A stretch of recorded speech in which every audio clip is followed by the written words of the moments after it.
மக்கள் நீதி மையம் என்கிற பெயரால் இன்னொருவன் சத்தமில்லாமல் கடிக்கிற சாரை பாம்பை போல ஒத்துழைக்கிறான். இனி ஒரு பயல் தமிழ் தேசியம் என்கிற பெயரால் தானே பேசி தானே சிரிக்கிறான், பைத்தியம் மாதிரி. ஒரு புறம்போக்கு குக்கரை எடுத்து கொண்டு வந்து அந்த விசில் சத்தத்தில் திமுகவை வீழ்த்தி விடலாம் என்று கருதுகிறான். சரி, 1000 ரூபாய் நோட்டு செல்லாது, இல்ல 2000 ரூபாய் நோட்டு எது கிடைச்ச? கொன்ன மாதிரி கிறுக்க எவனாவது இருப்பானா? எந்த நியூஸ்லயும் சொல்ல மாட்டான், எல்லா பையனும் வெளில போயிட்டான். எந்த மீடியாவும் உண்மையை சொல்லாது. ஓபிஎஸ் அவன் 8 கயிறு கட்டி இருக்கான், 6 பொட்டு வச்சிருக்கான். அவன் நடக்கிறத பார்த்தா தள்ளிட்டு போயிடலாமோன்னு தோணும். காலங்கள் உருண்டோடி விட்டன. ஆனாலும் திரும்ப திரும்ப பேசினாலும் திரும்ப திரும்ப கேட்கின்ற ஒரு தித்திப்பான ஊர் தீந்தமிழ்நாட்டில் எங்கே இருக்கிறது என்றால் அது ஆலந்தூர் என்று சொல்லுகிற அளவுக்கு தந்தை பெரியாரின் தன்மான கொள்கைகளை சுவீகாரம் எடுத்துக்கொண்ட ஊர் ஆலந்தூர். அறிஞர் அண்ணாவின் லட்சியங்களுக்கு அங்கீகாரம் தந்த ஊர் ஆலந்தூர். 1000 பிறை கண்ட தலைவரை உச்சி மோந்து கொண்டாடுகின்ற ஊர் இந்த ஆலந்தூர். இப்பொழுது குருஷேத்திரம் ஆயுதத்தை கீழே போடாத அர்ஜுனனாக தாமு அன்பரசன் களத்தில் நிற்கிறார். அவர் கொஞ்சம் களைத்து போயிருக்கிறார். வீடு வீடாக வாக்கு சேகரிக்கிறார், வியர்வை பாசனம் செய்கிறார். வெற்றியை களத்து மேட்டில் வந்து கொண்டு வந்ததற்கு பிறகு அதை வெட்டுக்கிளிகள் விழுங்கிவிடக்கூடாது என்று விழிப்போடிருக்கிறார். ஆனால் அதையும் தாண்டி எதிர்த்தரப்பில் இருக்கிற வேட்பாளர் தன் மகனை ஏவி விட்டு வீட்டுக்கு வீடு பணப்பட்டுவாடா செய்து கையும் களவுமாக பிடிபட்ட செய்தியெல்லாம் நான் செய்தித்தாளில் பார்த்தேன். பணம் இருந்தால் வெற்றி பெற்று விடலாம் என்றுதான் அவர்கள் இன்றைக்கு கருதி கொண்டிருக்கிறார்கள். அவர்களிடத்தில் இப்பொழுது பணம் இருக்கிறது. ஆனால் எங்கள் தாமு அன்பரசனிடத்தில் குணம் இருக்கிறது. பணமா குணமா என்ற போட்டியில் குணம் வெல்லும், குணம் கோட்டைக்கு செல்லும் என்பதை நிரூபிக்க வேண்டிய நேரம் நமக்கு வந்திருக்கிறது. இந்த யுத்தத்தில் திமுகவை வீழ்த்த வேண்டும் என்ற ஒற்றை புள்ளியில் அவர்கள் இணைந்திருக்கிறார்கள். ஒரு 100 ஆண்டு கண்ட ஒரு திராவிட இயக்கத்தை, அதுதான் தமிழகத்தை பாழ்படுத்தியது என்று இந்தியாவை பாழ்படுத்திக் கொண்டிருக்கிற பாசிஸ்டுகள் ஒரு பச்சை பொய்யை பட்டப்பகலில் பந்தி வைக்கிறார்கள். அந்த பாசிஸ்டுகளுக்கு மக்கள் நீதி மையம் என்கிற பெயரால் இன்னொருவன் சத்தமில்லாமல் கடிக்கிற சாரை பாம்பை போல ஒத்துழைக்கிறான். இனி ஒரு பயல் தமிழ் தேசியம் என்கிற பெயரால் தானே பேசி தானே சிரிக்கிறான், பைத்தியம் மாதிரி. அவன் இன்னொரு பக்கம் திமுகவின் மீது கல்லறிகிறான். ஒரு புறம்போக்கு குக்கரை எடுத்து கொண்டு வந்து அந்த விசில் சத்தத்தில் திமுகவை வீழ்த்தி விடலாம் என்று கருதுகிறான். எல்லோருக்கும் திமுக தான் எதிரி. எல்லோருக்கும் திமுக எதிரி என்றால் எல்லோருக்கும் திமுக தான் பாதுகாப்பு என்பதை இணை எதிரிகள் சொல்லாமல் சொல்லுகிறார். தாமு அன்பரசன் வெற்றி பெறப் போகிறார், திமுக ஆட்சிக்கு வரப்போகிறது, தளபதி ஸ்டாலின் முதலமைச்சராக போகிறார் என்பதை தாண்டி இப்போது நடைபெறுகிற யுத்தம் கலாச்சார யுத்தம். திமுகவை ஏன் வீழ்த்த வேண்டும் என்று கருதுகிறீர்கள்? என்ன காரணம்? நான் பசு பால் கறக்கிறவரையெல்லாம் அரசாங்க உத்தியோகஸ்தராக்கிடுவேங்கிறான். நான் கேட்கிறேன், திமுகவை வீழ்த்த வேண்டும் என்று சொல்லுவதற்கான காரணத்தை சொன்னாயா? திமுகவை வீழ்த்த முடியுமா? டிராவிடியன் என்பது ஒரு உயிருள்ள அணு, இது ஒரு உயிருள்ள சொல். நூற்றாண்டுகளின் வரம்பை கடந்தும் இந்த மண்ணை தக்க வைப்பதற்கான சொல் திராவிடியம்.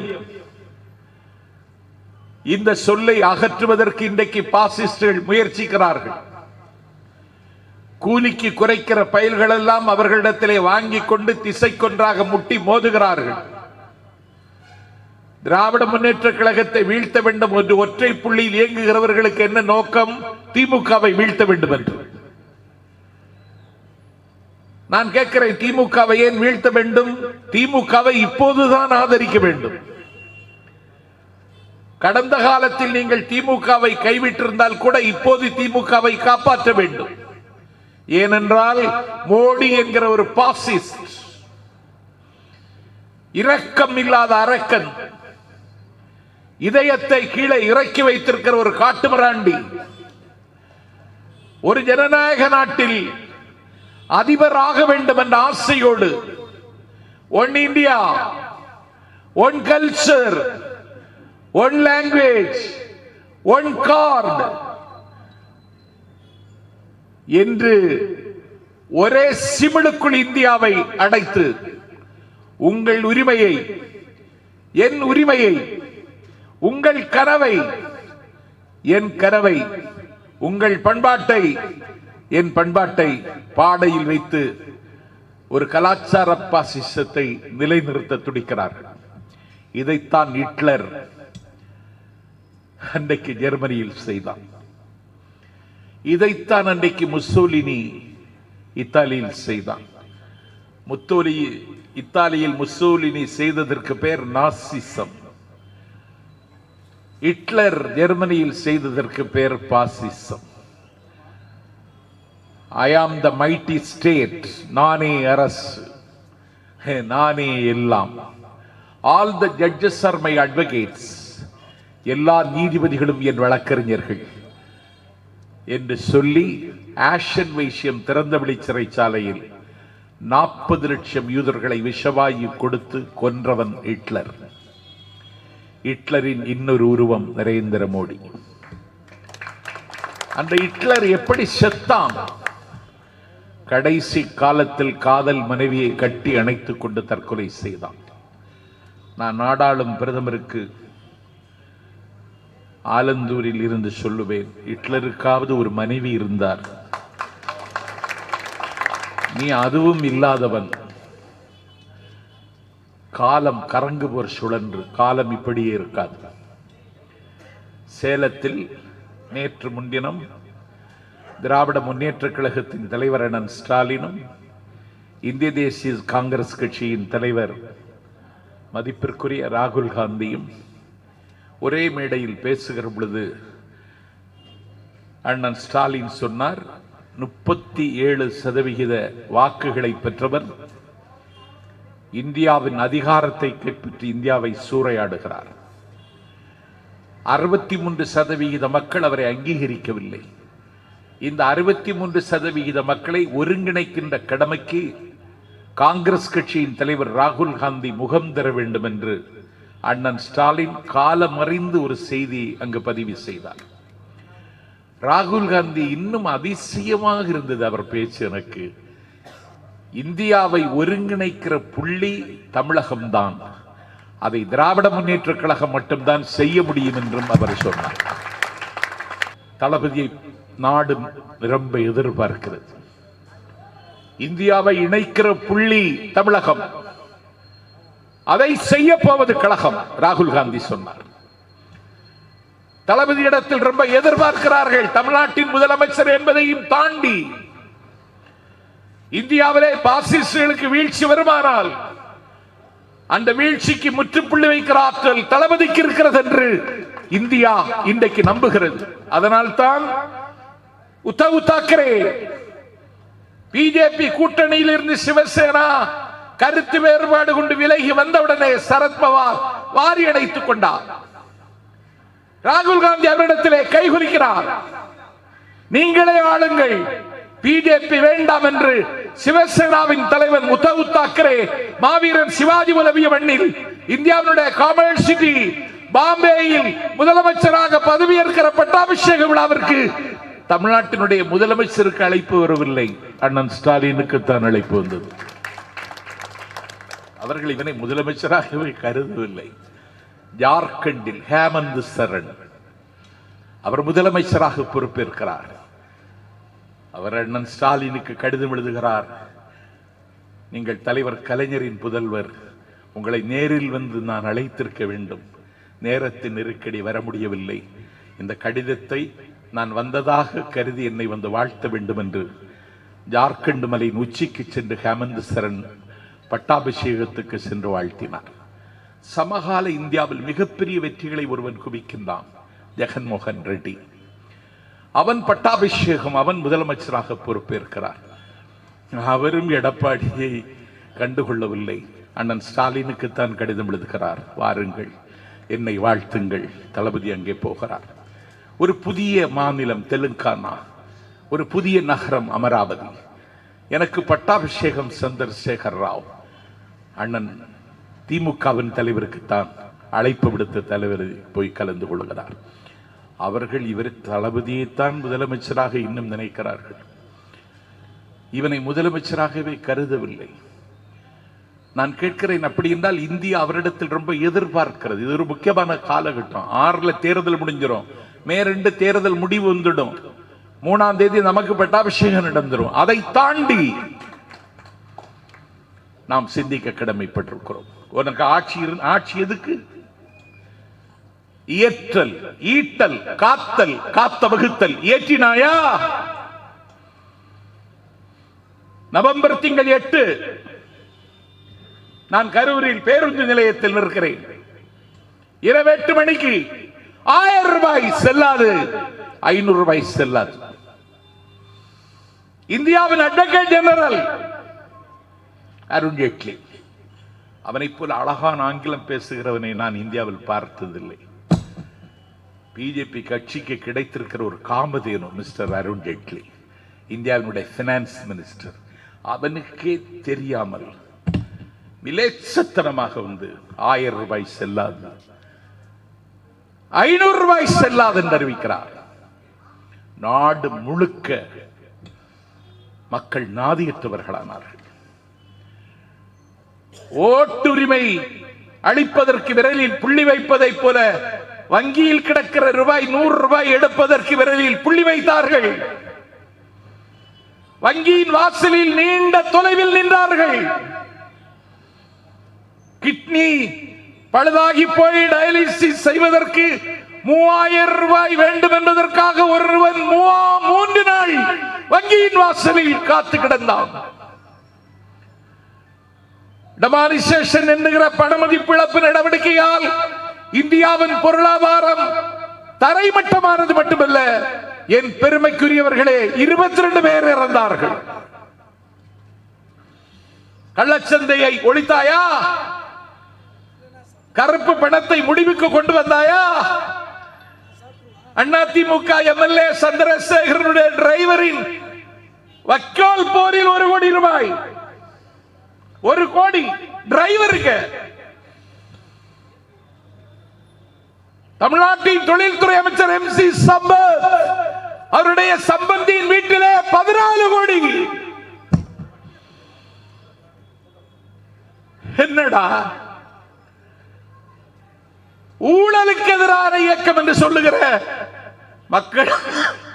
மக்கள் நீதி மையத்தினுடைய பொருளாளர் திருப்பூர் சந்திரசேகர் வீட்டிலே 11 கோடி. மக்கள் நீதி மையத்திற்கு சத்தம் இல்லாமல் ஃபீடு பண்ணுகிற ஒரு தொழிலதிபர் வீட்டிலே 14 கோடி. கள்ளப்பணத்தை ஒழிச்சியா? கருப்பு பணத்தை முடிவுக்கு கொண்டு வந்துட்டியா? உன்னால முடியுமா? உனக்கு பினான்ஸ், உனக்கு எக்கனாமிக்ஸ் பற்றி தெரியாது. செய்த நீ நாடு பாதிக்கப்பட்டது. இப்ப என்ன செய்துட்டான்? சிண்டிகேட் பேங்க், கேனரா பேங்கோட இணைச்சிட்டான். எதுக்கு இணைச்ச? என்ன நோக்கம்? நீ என்ன செய்துட்டு இருக்க? நீ சரி 1000 ரூபாய் நோட்டு செல்லாது, இல்ல 2000 ரூபாய் நோட்டு எதுக்கு அடிச்ச? ஒன்ன மாதிரி கிறுக்க எவனாவது இருப்பானா? 1000 ரூபாய் ஆகாதுன்ட்டு 2000 ரூபாய் நோட்டு எதுக்கிட்ட அடிச்ச? 2000 ரூபாய் இப்ப காணவே இல்லை, எல்லாம் எடப்பாடிட்டு இருக்கான். எங்க கொண்டு விட்டுட்ட? குடியுரிமை திருத்த சட்டம். இந்த நாட்டில் பிறந்தவனுக்கு எல்லா உரிமையும் உண்டு. எண்ண, எழுத, வசிக்க, வாழ, படிக்க, படைக்க ஒரு குடிமகனுக்கு உரிமை உண்டு. என்ன செய்யறான்? ஒரு குடியுரிமை திருத்த சட்டத்தை கொண்டு வர்றான். ஒரு திருத்த சட்டத்தை கொண்டு வருவதற்கு முன்னால இந்தியாவின் பெரிய எதிர்கட்சி, 1000 பிறை கண்ட கட்சி காங்கிரஸ் விவாதித்தாயா? இந்தியாவின் 3வது பெரிய கட்சி டிஎம்கே விவாதித்தாயா? குடியுரிமை திருத்த சட்டத்தை கொண்டு வருகிறார். ஒரே உத்தரவில் அஸ்ஸாம் மாநிலத்தில் 19 லட்சம் பேர் நாடற்றவர்களாக ஆனார்கள். இந்தியாவின் குடியரசுத் தலைவராக கோலோச்சிய பெருமகன் ஃபக்ருதீன் அலி அகமதினுடைய குடும்பம், அவர்களுக்கே குடியுரிமை இல்லை. இதிலே ஆப்கானிஸ்தானத்தை சேர்க்கிறார்கள். ஏன் ஆப்கானிஸ்தானத்தை சேர்த்தாய்? ஆப்கானிஸ்தான் அண்டை நாடா? பிரிட்டிஷ் இந்தியாவில் ஆப்கானிஸ்தான் இருந்ததா? பதில் சொல். இன்னும் சொல்ல முடியல. மத சிறுபான்மையருக்கு ஆபத்து வந்தால், இந்தியா அடைக்கலம் தரும் வந்தால், நாஞ்சில் சம்பத் ஆலந்தூரில் கேட்கிறேன், பாகிஸ்தானிலே அகமதியாக்கள் சித்திரவதைக்குள்ளாக்கப்படுகிறார்கள். சேப்பியா? ராணுவத்தின் கையிலே சிக்கிக் கொண்ட மியான்மரிலே ரோஹிங்கியாக்கள் கடல்வாதி கரைவாதி என்று கடலில் விழுந்து செத்துக் கொண்டிருக்கிறார்கள். சேப்பியா? இதேமுள்ளவர்கள் பாக்கியவான்கள், அவர்கள் ரட்சிக்கப்படுவார்கள். தன் அருகே திருமேனி சதைப்புண்டு தவிப்பெய்தி பன்னறிய பல பாடுபட்ட பொழுதும் எந்த தாம் செய்வது இன்னதன் அறிகிறார், அவரது பிழையை மன்னியும் என்று மரணத்தை கொண்டு வந்தவனுக்கே கருணை விளங்கிய கர்த்தர் இயேசுவை பூட்டானில் இருக்கிற ஒரு கிறிஸ்தவன் தேவாலயத்தில் சென்று வழிபட முடியாது. பூட்டான சேர்த்தியா? ஏன் சேர்க்கல? வங்காளதேசத்தை ஏன் சேர்த்த? வங்காளதேசம் எங்கள் அண்டை நாடு மட்டுமல்ல, எங்களுடைய நட்பு நாடு. அதை எப்படி சேர்த்த? உனக்கு லாஜிக்கு தெரியுமா? உனக்கு எட்டர்னல் அஃபேர்ஸ்ல என்ன செய்யணும்னு உனக்கு விவரம் இருக்கா? இன்னைக்கு போறியா வங்காளதேசத்துக்கு? அங்க போய் சொல்றான் வங்காளதேச பொருள் நானும் ஈடுபட்டேங்கிறான்.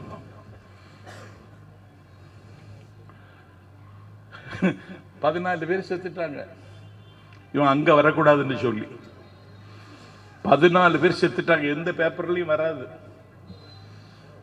எந்த நியூஸ்லயும் சொல்ல மாட்டான். எல்லா பையனும் வெளில போயிட்டான். எந்த மீடியாவும் உண்மையை சொல்லாது. அறிவிக்கப்படாத நெருக்கடி, எமர்ஜென்சி அமலில் இருக்கிறது. என்னப்பா 14 பேர் செத்தான் டாக்காவில். யார் பொறுப்பு? குடியுரிமை திருத்த சட்டம் இஸ்லாமிய பெருமக்களை நாடற்றவர்களாக்கும், நாதியற்றவர்களாக்கும். நீ அவருடைய சரிய சட்டத்தில் கை வைத்தாய். முத்தலாக் சட்டத்தை கொண்டு வருவதற்கு உனக்கு யார் உரிமை தந்தது? நபிநாதர் ஸல்லல்லாஹு அலைஹி வஸல்லம் 1400 ஆண்டுகளுக்கு முன்னாலே வடிவமைத்த ஷரியத் சட்டத்திலே கை வைப்பதற்கு நீ யார்? என்னடா இது? டெல்லியிலே ஷாஹின் பாக்கிலே போராட்டம். போராட்டத்திற்கு பின்னால் மாணவர்கள் இருக்கிறார்கள். ஆம், எங்கே போராட்டம் வெற்றி பெற வேண்டும் என்றாலும் மாணவர்கள் வேண்டும். வரலாறு அதைத்தான் திரும்ப திரும்ப சொல்லுகிறது. அதற்காக என்ன செய்தாய்? இந்தியாவினுடைய number 1 university Jawaharlal Nehru university. நான் 2 தடவை டெல்லிக்கு சென்றேன். ஜவஹர்லால் நேரு பல்கலைக்கழகம் சென்றேன்.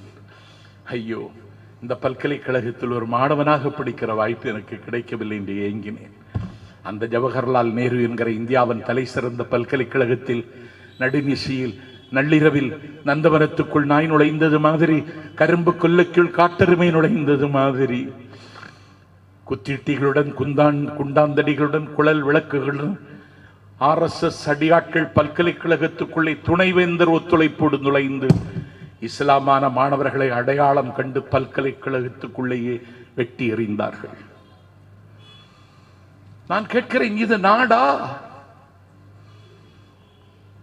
என்னாலே 1 கிலோ ஆட்டுக்கறி 1000 ரூபாய் கொடுத்து வாங்க முடியாது, முடியவே முடியாது. நான் மாட்டுக்கறி சாப்பிடுகிறேன், என்னுடைய உணவு. இந்தியா தான் உலகத்திலேயே மாட்டுக்கறியை ஏற்றுமதி செய்கிற நாட்டில் இந்தியா முதலிடத்தில் இருக்கிறது. நீ மாட்டுக்கறியை ஏற்றுமதி பண்ணி பிசினஸ் பண்ணுவ, நான் மாட்டுக்கறியை சாப்பிடப்படாது. பசுவதை தடை சட்டம், பல்லாயிரக்கணக்கான தம்பிகள் பாதிக்கப்பட்டார்கள். இதை எதிர்க்கணும்ல அண்ணா டிஎம்கே எதிர்க்கிறது இல்ல. அண்ணா சொன்னாரே, வடக்கில் தலை வைத்து படுக்காதீர்கள் என்று. இந்த பயல்கள் வாய் வைத்து படுத்து கிடக்கிறான். என்னடா இது? ஜெயலலிதாவை அம்மா அம்மான்னு அந்த அம்மா இப்படி செய்யுமா? அந்த அம்மா இருந்தா இன்னைக்கு என்ன ஆகும்? போய் மாட்டிக்கிட்டான். எடப்பாடி ஒரு ஹீரோ மாதிரி பேசுறான். அவன் எடப்பாடி தாண்டி இவனுக்கும் தெரியாது. ஆலந்தூர் ஸ்டேஷன்ல நின்னா போர்ட்டர்னு நினைச்சு கூப்பிட்டுருவான். அவ்வளவுதான் அவனுக்கு தகுதி. அவன் என்னமோ பெரிய லீடர் மாதிரி பேசுறான். அவனுக்கு காம்படிட்டிவா ஸ்டாலின் நினைக்கிறான். தான் எனக்கு சங்கடம். என்னடா இது? நீ எப்படா ஸ்டாலினுக்கு காம்படிட்டிவ்? நீ முதலமைச்சர். நீ தமிழ்நாட்டின் 2வது பக்தவத்சலம். நீ இன்னைக்கு ஸ்டாலினை காம்படிட்டிவா நினைக்கிற. அவரை உரிமையில கூப்பிடுறான், ஒரே மேடையில பேச வாங்குறான். இத்தனையும் அவனுக்கு பேச வராது. புத்தக திருவிழாவில் ஆபிரகாம் லிங்கன் எவனும் எழுதி கொடுத்திருக்கான், சொல்ல தெரியல. ஆப்புன்னு சொல்லி ஆபிரகாம் லிங்கனுக்கே ஆப்பு. ஆல்பர்ட் ஐன்ஸ்டீன் எழுதி கொடுத்திருக்கான். எழுதி கொடுப்பான்ல, அவனுக்கு ஆல்பர்ட் ஐன்ஸ்டீன் வரல. அதுக்கு வாயில வேற ஏதாவது வைக்கணும். எதை வைக்க வேண்டும் என்று நீங்கள் தீர்மானியுங்கள். ஆல்பர்ட் ஐன்ஸ்டீன் வரல சொல்லி கடைசியில் ஆம்லேட்னு முடிச்சான். சேக்கிழார் பிறந்த ஊர்ல பிறந்தவன் என் நண்பன் தாமு அன்பரச. தெய்வ சேக்கிழார்பாங்க. தமிழ்ல இருக்கிற பெரிய எப்பிக் எதுன்னு கேட்டா கம்பனுடைய ராமாயணம் இல்ல, அது தழுவல். தமிழ்ல இருக்கிற பெரிய எப்பிக்னா மகாபாரதம் இல்ல, வில்லிபுத்தூரா இருக்க மகாபாரதம் இல்ல, அதுவும் தழுவல். தமிழருடைய ஒரிஜினல் காப்பியம் தெய்வ சேக்கிழார் எழுதிய திருத்தொண்டர் மாக்கதை என்கிற பெருங்காப்பியம். அந்த தெய்வ சேக்கிழார் எழுதிய காப்பியத்தை கம்பன் எழுதினாங்கிறான். என்னடா இது? நீ ஸ்டாலினை சவாலுக்கு கூப்பிடுற. தகரம் தங்கத்துக்கு சவால் விட்டுதான். கூவம் குற்றாலத்தை குறை சொல்லிச்சான். புள்ளி கலாபம் விரித்து ஆடுகிற மயிலை மந்தி பழித்ததான். குந்தி குரல் எடுத்து கூவுகின்ற குயிலை கோட்டான் உன் குரல் சரியில்லை என்றதான். என்னடா இது? ஸ்டாலின் விமர்சனத்துக்கு அப்பாற்பட்ட தலைவர் என்று நான் கருதல. Democracy means discussion, right to differ, right to criticise. ஸ்டாலினும் விமர்சனத்திற்கு உள்ளாக்கப்பட வேண்டியவர் தான். அதுக்காக நீ அவர்கிட்ட ஒரே மேடைக்கு வேணா. உன் கூட யார் வருவா? ஓபிஎஸ். அவன் 8 கயிறு கட்டியிருக்கான், 6 பொட்டு வச்சிருக்கான். அவன் நடக்கிறத பார்த்தா தள்ளிட்டு போயிடலாமோன்னு தோணும்.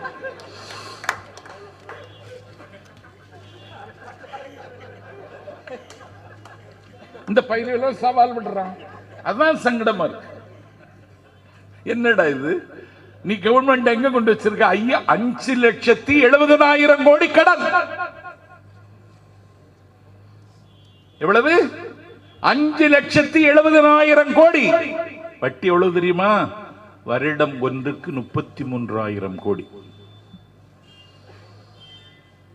ஒரு ஆளுக்கு எவ்வளவு கடன் தெரியுமா? உங்களுக்கு எல்லாம் இருக்கும். இதை மட்டும் நினைச்சிட்டு ஓட்டு போடுங்க தாமு அன்பரசனுக்கு. ஒரு ஆளுக்கு 73,000 ரூபாய் கடன். நீங்க நிறைய வாங்கியிருக்கீங்க, கைமாத்தா வாங்கியிருக்கீங்க, கந்து வட்டிக்கு வாங்கியிருக்கீங்க, வங்கியில கடன் வாங்கியிருக்கீங்க, ஆவணி புறக்கட்டும்னு சொல்லி போன ஆணியிலேயே வாங்கியிருக்கீங்க, அது வேற. இவன் வாங்கி இருக்கிறது 73,000 ரூபாய் ஒரு ஆளுக்கு. வயிற்றுல குழந்தை இருக்கிறது வரைக்கும் சேஃப்டி. குழந்தை வெளியில வந்தா ரொம்ப கத்துது. டாக்டர் எந்த ட்ரீட்மெண்ட் கொடுத்தாலும் குழந்தை அழுவது நிறுத்தல. பிறகுதான் ஒரு பொருளாதார விற்பனர் சொன்னார், இது மருந்துல தீர்ற காரியம் இல்ல, அதுக்கு பிறக்கும் பொழுதே 73,000 கடனாங்கிற வேதனையில் அழுது. கர்ணன் கவச குண்டலத்தோடு பிறந்தான், சீத்தை வில்லோடு பிறந்தாள், கண்ணகி கால் சிலம்போடு பிறந்தாள். எடப்பாடி ஆட்சியில தமிழ்நாட்டின் குடிமகன் 73,000 ரூபாய் கடனோடு பிறக்கிறான். இதுதான் தமிழ்நாட்டுக்கு நிலைமை. இவன் பிஜேபி கூட கூட்டணி வச்சுட்டான். கூட்டணி வச்சுட்டு இவனோட அவன் ஒரு அடிமை மாதிரி நடத்தினான். குடியுரிமை திருத்த சட்டத்தை திரும்ப பெறுவதற்கு முயற்சி போன்னு அவங்களுக்கு தேர்தல் வாக்குறுதி. தாமு அன்பரசன் படிச்சிருப்ப தேர்தல் வாக்குறுதி, எலெக்ஷன் மேனிபெஸ்டோ. என்ன சொல்றான்? திரும்ப பெறுவோம், திரும்ப பெற வற்புறுத்துவோம். குடியுரிமை திருத்த சட்டத்தை நிறைவேற்றியதே உண்மையால். ஷாஹீன்பாதில் கொல்லப்பட்டவர்கள் மோடியை மற்றும் குற்றவாளியாக கருதவில்லை, எடப்பாடியை குற்றவாளியாக கருதுகிறார்கள். ஜவஹர்லால் நேரு பல்கலைக்கழகத்தில், ஜெமினியா பல்கலைக்கழகத்தில், அலிகார் பல்கலைக்கழகத்தில் துவம்சம் செய்யப்பட்ட மாணவர்கள் வடித்த ரத்தம். மோடி மட்டும் பொறுப்பல்ல, எடப்பாடியும் பொறுப்பு. நீ சப்போர்ட் பண்ணலன்னா சட்டம் வந்திருக்காது. எப்படி சப்போர்ட் பண்ண? எஸ்.ஆர். பாலசுப்ரமணியம் பெரிய அறிவாளி. அவன் சொல்றான், ஏன் நீ சப்போர்ட் பண்ணேன்னு கேட்டா, மெம்பர் ஆஃப் பார்லிமெண்ட், அவன் சொல்றான், மெட்ராஸ் சென்ட் ஜார்ஜ் போர்ட்ல இருந்து ஒரு டெபுட்டி செக்ரட்டரி சப்போர்ட் பண்ண சொன்னார்னு. யாரடா கவர்மெண்ட் நடத்துறா? யாரு? டெபுட்டி செக்ரட்டரி சொன்னார்.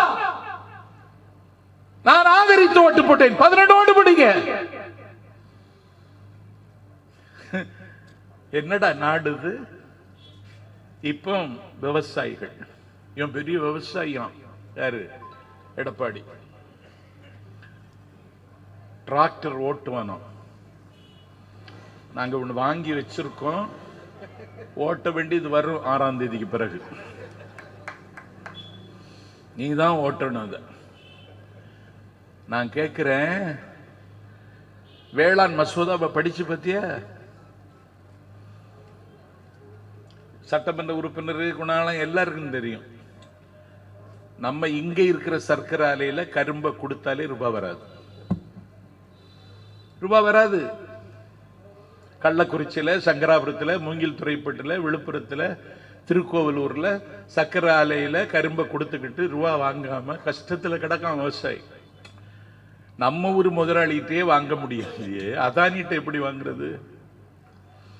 அதானி எப்படி பாக்குறது? அம்பானி எப்படி பாக்குறது? நீ அவனுக்கு நிலத்தை எழுதி கொடுத்துட்டேன்னு சொன்னா அவன் நிலத்தை பத்திரம் போட்டா எனக்கு எப்படி தெரியும்? அச்சத்தில் உறைந்த விவசாயிகள் போராடுறான். எத்தனை கிலோமீட்டர்? 100 கிலோமீட்டர். இன்னைக்கு எத்தனாவது நாள்? 124வது நாள்.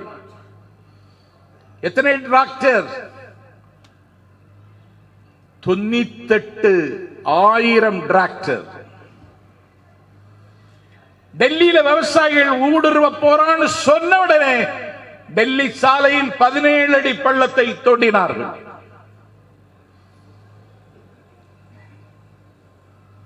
விவசாயிகள் போராடுகிற இடத்தில் தண்ணீர் இணைப்பை துண்டித்தார்கள்.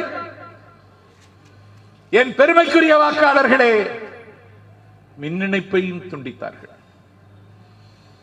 முகலிவாக்கத்தில் ஐயப்பன் தாங்கலில் பேசிவிட்டு முகலிவாக்கம் வந்து கொண்டிருக்கிறேன் என்று குணாளனுக்கு தொடர்பு கொண்டு அவர் அந்த தொலைபேசி எடுக்காவிட்டால் நான் தொலைந்து போகிறேன். நான் முகலிவாக்கத்தில் பேசிவிட்டு ஆலந்தூரில் மண்டித்தெருவுக்கு வந்து கொண்டிருக்கிறேன் என்று தாமு அன்பரசன் சீனிவாசனை தொடர்பு கொண்டவர் எடுக்காவிட்டால் அவர் உடைந்து போகிறார். தொலைபேசி தொடர்புகள் துண்டிக்கப்படுமானால் அது ஒரு மிகப்பெரிய மன உளைச்சலை நமக்கு தந்துவிடும். ஆனால் இவர்கள் டெல்லியில் இணையத்தை துண்டித்தார்கள். உங்களுக்கு நெஞ்சு இருந்தால், உங்கள் நெஞ்சில் ஈரம் இருந்தால்,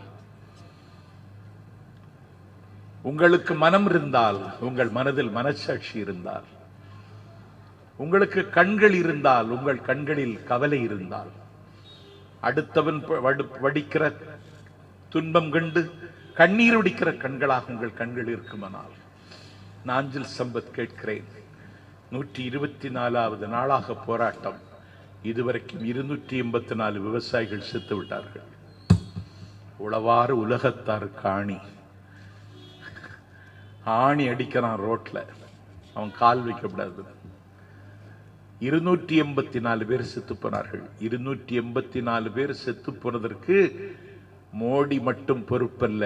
அந்த சட்டத்தை ஆதரித்து மசோதா நிறைவேற்றுவதற்கு காரணமான எடப்பாடியும் பொறுப்பு என்பதை வாக்களிப்பதற்கு முன்னாலே யோசியுங்கள். அதனால இந்த தேர்தல் முக்கியமான தேர்தல். நம்முடைய வாழ்வாதாரத்திற்கு மட்டுமல்ல, நம்முடைய வருங்கால சந்ததிக்கான தேர்தல் இந்த தேர்தல். எல்லாம் தெரிந்தவன் தாமு அன்பரசன் களத்தில் நிற்கிறார். அவரை காயப்படுத்தி விடாதீர்கள் என்று கேட்கத்தான் வந்தேன். அவரை கைவிட்டு விடாதீர்கள் என்று கேட்கத்தான் வந்தேன். நீங்கள் எள் என்றால் அவர் எண்ணெய் கொண்டு தருவார். நீங்கள் தேன் என்றால் அவர் தித்திப்பு கொண்டு வருவார். நீங்கள் மலர் என்றால் அவர் மாலை கொண்டு தருவார்.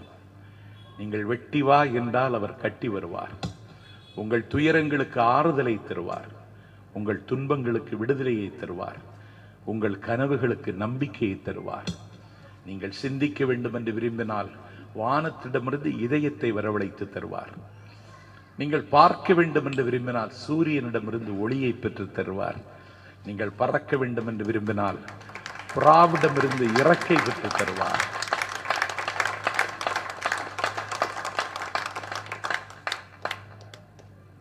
நீங்கள் கர்ஜிக்க வேண்டும் என்று விரும்பினால் சிங்கத்திடமிருந்து கர்ஜனை பெற்று தருவார்.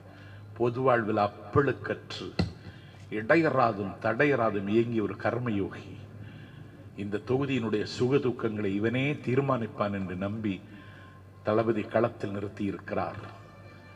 பன்றிகளின் முன்னால் முத்தை சிதறவிடாதே எங்கள், பரிசுத்தமானதை நாய்க்கு கொடாதே எங்கள், ஆழ்வற்று பொன் வாங்கியோர் செய்த பூனையை ஆந்தைக்கு கட்டி மகிழாதீர்கள், நீள்விட்ட பொன் மாளிகை கட்டி பேயினை நேர்ந்து குடியேற்றி விடாதீர்கள், செருப்புக்கு தோல் வேண்டி ஒரு செல்வ குழந்தையை கொன்று விடாதீர்கள், வழியிருக்க குழியில் விழுந்து விடாதீர்கள், கரும்பிருக்க இரும்பை மென்று விடாதீர்கள், கனி இருக்க காயை கவர்ந்து விடாதீர்கள், நம்மை தாங்கி பிடிக்க தாமு அன்பரசன் இருக்க இறக்குமதி செய்யப்பட்டவர்களை ஏற்றுக்கொள்ளாதீர்கள். உடைந்து சிதறிய நெஞ்சத்தோடு கேட்கிறேன், உருக்குலைந்த உள்ளத்தோடு கேட்கிறேன், கணக்கற்ற கவலையோடு கேட்கிறேன், உங்கள் காலில் மாலையாக விழுந்து கெஞ்சி கேட்கிறேன், மடிப்பிச்சை கேட்கிறேன், மன்றாடி கேட்கிறேன். ஒரு பிச்சைக்காரன் யாசகம் கேட்டதைப் போல மண்டி தெருவில் தாமு அன்பரசனுக்காக நாஞ்சில் சம்பத் இருகையேந்தி யாசகம் கேட்கிறேன். வாக்களியுங்கள் உதயசூரியன் சின்னத்திற்கு, வாய்ப்பளியுங்கள் தாமு அன்பரசனுக்கு. தளபதியின் ஆட்சி தமிழகத்தில் வருவதற்கு தாமு அன்பரசன் மூலமாக ஒரு வாசலை திறந்து வையுங்கள். தலைநகர் சென்னைக்கு ஆலந்தூர் தான் தோரண வாயில். தோரண வாயிலாக இருக்கிற ஆலந்தூரிலிருந்து தளபதியை முதலமைச்சராக தாமு அன்பரசனை சட்டமன்றத்திற்கு அனுப்புங்கள். சரித்திரம் படையுங்கள், தரித்திரம் உடையுங்கள் என்று கேட்டு